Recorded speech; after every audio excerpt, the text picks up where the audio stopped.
எதை செஞ்சா பித்தம் தெளிகின்ற கதை தான் திமுக கதை. அதனாலதான் இன்னைக்கு 5000 ரூபாய் வரைக்கும் எல்லாம் போட்டதெல்லாம் வந்து விஜயால வந்த வேணதான், வேற ஒண்ணும் கிடையாது. இன்னைக்கு காலையில நம்ம அரசு சார்பில் 5000 ரூபாய் உங்க அக்கௌண்ட்டுக்கு வந்திருக்கோம்.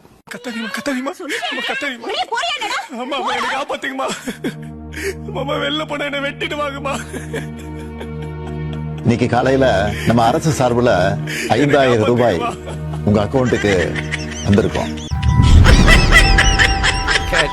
பையன் சார் இந்த பால்சாமி. விஜய் அவர்கள் வந்து நிறைய விஷயங்களே நீங்க கையில் எடுத்து பேசியிருக்கிறாருங்கிறத பார்க்க முடியுது. கடந்த சில கூட்டங்களில் பேசியதை விட ஒரு நல்ல சிறப்பான ஸ்பீச் தான். ஒரு கான்பிடன்ஸ் தெரியுது. எந்த விஷயத்துல நம்மள கிண்டலும் கேலியுமா பேசுறாங்களோ அதே விஷயத்தை வச்சு நம்ம அது ஒரு பாசிட்டிவா மாத்துறதுன்னு ஒண்ணு இருக்குல்ல, அதே விஷயத்தை வச்சு நம்ம அது ஒரு ஃபயரா மாத்துறதுன்னு ஒன்று இருக்குல்ல, அங்கிருந்துதான் அந்த பவரே ஸ்டார்ட் ஆகும். என்னடா நெலிஞ்சுக்கிட்டே இருக்க? வயிறு சரியில்லையா? அசிடிட்டி அசிடிட்டிடா, வயித்தெரிச்சல். இஷ்யூஸ் நிறைய பேசியிருக்காரு. மக்கள் சார்ந்த பிரச்சனைகள், டிஎன்பிசி கொலாப்ஸ், தமிழ்நாட்டுக்கு டிஜிபி அப்பாயிண்ட் ஆகாதது, சட்டம் ஒழுங்கு சீர்குலைவு, இந்த மாதிரி பல பிரச்சனைகளை பேசியிருக்காரு. என்ன சொன்னா எல்லாம் கேட்டேன். அவளாச்சு சாப்பிட்டா சொன்னா, நீ ரணகலமா சொல்லி என்ன உசு பெத்தி அளவப்ப, அதுக்கு நான் ஆள் இல்லை. ஸோ ஓவராலாக பார்க்கும்போது ஒரு நல்லதொரு உரை. கடந்த காலங்களில் செஞ்சதை விட, ஈரோடில் பேசினதை விட பெஸ்ட் ஒரு ஸ்பீச் இது. என் லைன்ல ரொம்ப நீ கிராஸ் பண்ற, நான் ரொம்ப மோசமானவன், தான் இருக்கு. 51 நிபந்தனைகள் விதிக்கிறாங்க. இது வந்து ஸ்டாலின் அப்படின்னு ஒரு பாஸ் கொடுத்துட்டு ஸ்டாலின் சார்ஸ் ஆபரேட்டிங் ப்ரொசீஜர் அப்படிங்கறதெல்லாம் வந்து மென்ஷன் பண்ணிருக்காருங்கிறத பார்க்க முடியுது. இந்த எஸ்ஓபிஸ் சொல்லுவாங்க, அதனுடைய ஃபுல் ஃபார்ம் வந்து ஸ்டாண்டர்ட் ஆபரேட்டிங் ப்ரொசீஜர். ஆனா எனக்கு மட்டும் அது ஸ்டாலின் சார் ஆபரேட்டிங் ப்ரொசீஜர். உண்மைதான். அது யாருக்குமே விதிக்காத விதிகளை, நிபந்தனைகளை காவல்துறை தொடர்ந்து விதிக்குது. 84 விதிமுறைகள்லாம் போட்டிங்கன்னா எவன் வந்து அதில் வந்து கூட்டத்துக்கு வருவான்? எப்படி வருவாங்க?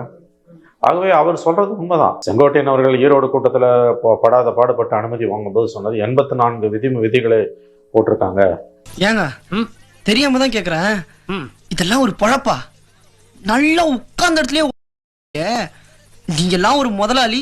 I think to large extend அது உண்மை. ஏன்னா தாவேக்காக மட்டும் விஜய் கூட்டத்துக்கும் இவ்வளவு நிபந்தனைகளை இந்த அரசு காவல்துறை விதிப்பது என்பது விஜயை பார்த்து திமுக எந்த அளவுக்கு அஞ்சி நடுங்குகிறது என்பதற்கான ஒரு உதாரணம் தான் நான் பார்க்கிறேன். என்ன இப்படி நடக்குது? காக்கா வலிப்பா? ஏன் காக்கா வலிப்பிலப்பா, பயத்துல நடக்குதுப்பா. நீங்க பயந்து நான் பார்த்ததே இல்லையே. அதெல்லாம் நிறைய பயப்படுவேன். வெளியே தெரியாம சாமத்தியமா மைண்டம் பண்ணாலும் உங்களுக்கு தெரியல. விசில புடிங்கி வைக்கிறான் சேப்பாக் ஸ்டேடியத்துல. பிசிசிஐயும் ஐசிசியும் எங்களுக்கு அதுக்கு சம்பந்தம் இல்லை, அது ஸ்டேட் கவர்மெண்டோட வேலைன்றாங்க. எல்லாரும் கேட்டுக்கிறாங்க.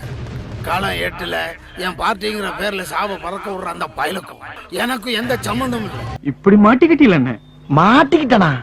ஆமாண்ணே. ஒரு விசில புடுங்குற அளவுக்கு அரசுக்கு வந்து புத்தி கேட்டு போகுதுன்னா அப்ப எந்த அளவுக்கு அவங்க விஜயை பார்த்து பயப்படுறாங்க? கேலி கூத்து இல்லையா? விடுங்கண்ணே. இல்லப்பா, அடிமேல் அடி விழுந்துட்டே இருக்குப்பா. எத்தனை அடியை தான் சமாளிப்பேன்? விசில புடுங்குற அளவுக்கு பயம் உங்களுக்கு இருக்கு. தூய்மை பணியாளர்கள் கூட விசில் அடிக்க கூடாதுங்கிற மாதிரியான விஷயம் இருக்கிறத பார்க்க முடியுது. ஆமா, அதுக்கு அங்க போய் நிக்குது. தூய்மை பணியாளர்கள் விசில் அடிக்கக்கூடாது, நாளைக்கு பஸ் கண்டக்டர்ஸ் விசில் அடிக்கக்கூடாது, அவங்களுக்கு மெகாஃபோனை கொடுத்துருவானுங்க. கேலி கூத்தின் உச்சம் இது. இப்படி எல்லாம் டபுள் பாஸ் வேலை காமிச்சாதான் பயக மேல வாங்க. ஊரே ஒண்ணு சேர்ந்து காரி துப்புதுடா. கரெக்டா அங்கேயே துப்பிட்டானே. ஒரு பக்கம் விஜயை பார்த்து காப்பி அடிக்கிறது, அப்படியே ரேம்ப்ல நடந்து போனா இவங்களும் நடந்து போறது. இந்த ஊர்ல உங்க மரியாதை என்ன, பவர் என்ன? உங்களுக்கு முன்னாடி ஒருத்தன் வெள்ளம் சொல்லியுமா உட்காந்துருக்கத பார்த்தா என் மனசுக்குள்ள ரொம்ப நெருடுது. துண்டை போட்டுக்கிட்டா இவங்களும் துண்டை போட்டுக்கிறது. இந்த தில்லாலங்கடி வேலை எங்களுக்கும் தெரியும். எங்க அண்ணன் லேசா நீ படின படிக்க தெரியாதா? பரமாவது பாருங்க. சரி. இன்னொரு பக்கம் விஜயோட சின்னத்தை விசில வந்து ஊத விடாம தடுக்குது. இதெல்லாம் வந்து சீப்பை ஒளிச்சு வச்சா கல்யாணம் நின்றுன்னு இருக்குது. யாருடைய சீப்பு தெரியுமா? யாருது? மாப்பிள்ளையோட சீப்பு. இப்ப இந்த சீப்பத்துக்கு நான் ஒளிச்சு வச்சுட்டேன்னா மாப்பிள்ளை எப்படி தலைவாருவாரு, எப்படி தாலி கட்டுவாரு? பாஸ், நீங்க சீப்பா போட்ட பிளான நான் சீப்பை வச்சே முடிச்சுட்டேன் பாத்தீங்கல்ல. ஆனால் அவர் ஏற்படுத்தக்கூடிய தாக்கம் திமுக அண்ணா திமுக 2 பேருமே வந்து கதிகலங்க வச்சிருக்குது. குறிப்பா திமுக வந்து அச்சத்தில் உறைந்திருக்கிறது. விஜய் வந்துட்டான் பாரு, உச்சந்தால இருந்து உள்ளங்கால் வரைக்கும் நடுங்குறாரு. எப்படிங்கிறாரு? நடுங்குது. எங்க ஒரே குளிரு, பயம். எப்ப பாரு விஜய விமர்சிக்கிறதுக்கு இவருக்கு என்ன அருகதை தகுதி இருக்கு? எங்க? ஏய், நான் பரவாயில்லடா, நீ ரொம்ப அசிங்கமா இருக்கிறடா. நாம் யாருக்கு என்ன தீங்கு செய்தோம்? நமக்கு மட்டும் ஏன் இப்படி எல்லாம் நடக்கிறது?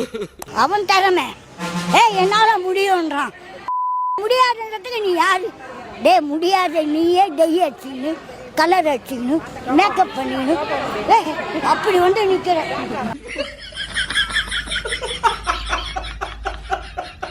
எதை செஞ்சா பித்தம் தெளிவுன்ற கதை தான் திமுக கதை.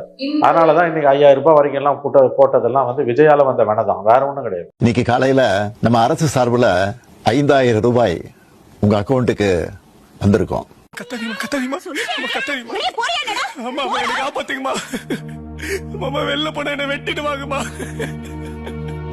இன்னைக்கு காலையில நம்ம அரசு சார்பில் 5000 ரூபாய் உங்க அக்கௌண்ட்டுக்கு வந்திருக்கோம். இந்த அவுட் ஆஃப் கண்ட்ரோல் அப்படிங்கிற ஒரு வார்த்தையை யூஸ் பண்ணி தமிழ்நாடு எதுலாம் அவுட் ஆஃப் கண்ட்ரோலா இருக்கு அப்படிங்கிற விஷயத்த மென்ஷன் பண்ணிருக்காருங்க. அதை பார்க்க முடியுது. ஸ்டாலின் சார் எதெல்லாம் அவுட் ஆஃப் கண்ட்ரோல் இப்ப நான் கொஞ்சம் சொல்லட்டுமா?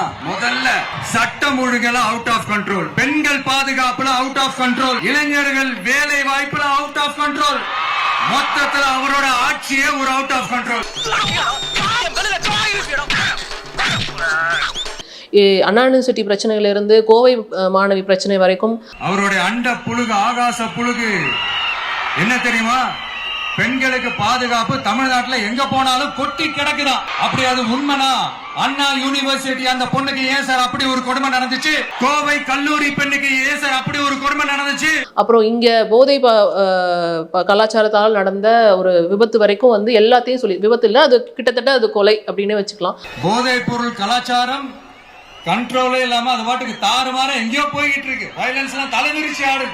அதுக்கு ஒரு ரீசெண்ட் எக்ஸாம்பிள் அந்த ரயில்வே ஸ்டேஷன்ல அந்த சிறுவர்கள் எல்லாரும் சேர்ந்து செஞ்ச அந்த சம்பவம். அது வரைக்கும் எல்லாத்தையும் மென்ஷன் பண்ணிருக்காருங்கிறத பார்க்க முடிஞ்சிச்சு. இது நல்லது ஸ்பீச். இது அவுட் ஆஃப் கண்ட்ரோல்னு அவர் சொன்னது டெல்லிக்கு சொன்னாரு. ஸ்டாலின் மோடியை பார்த்து சொன்னாரு, தமிழ்நாடு எப்பவுமே டெல்லிக்கு அவுட் ஆஃப் கண்ட்ரோல் தான். உங்க வாய் உங்க உருட்டு, நீங்க உருட்டுறீங்க. ஆனா இன்னைக்கு விஜய் சொல்றது, உங்க கண்ட்ரோல்ல உங்க அரசு இல்ல, அரசு தறிக்கட்டு ஓடிட்டு இருக்குது. அந்த அரசுல சட்டம் ஒழுங்கு சந்தி சிரிக்குது, பெண்கள் பாதுகாப்பு சந்தி சிரிக்குது, வேலையில்லா திண்டாட்டம் சந்தி சிரிக்குது. டிஎன்பிஎஸ்சி எக்ஸாம் நடத்துறதை தவிர அந்த அமைப்புக்கு வேற வேலை கிடையாது. அதை நடத்த கூட துப்பு இல்ல. சட்டம் ஒழுங்கு சரியா இருக்கணும்னா முதல்ல தமிழ்நாட்டுக்கு ஒரு டிஜிபி வேணும் சார். எங்க சார் போனார் அவரு? எங்க அவரு?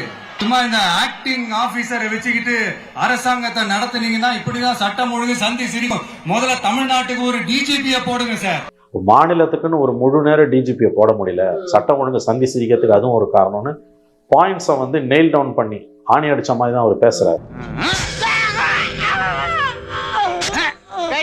இந்த வீடியோ பிடித்து இருந்தால் சேனலை சப்ஸ்கிரைப் செய்யவும், ஏதாவது குறைகள் இருந்தால் கமெண்டில் போடவும், அப்புறம் பறக்காமலே போட்டிருந்த வரட்டாமாம் வீடுறதை வரண்டா சின்னசாமி.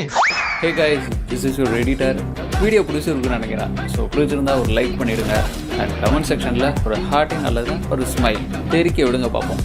இப்ப எனக்காக நீங்க ஒரு குத்து குத்துனா குறைஞ்சா போயிருவீங்க. சரி பாசக்கரப்ப ஒரே ஒரு குத்த குத்தி விட்டு போவோம். வாடாங்க.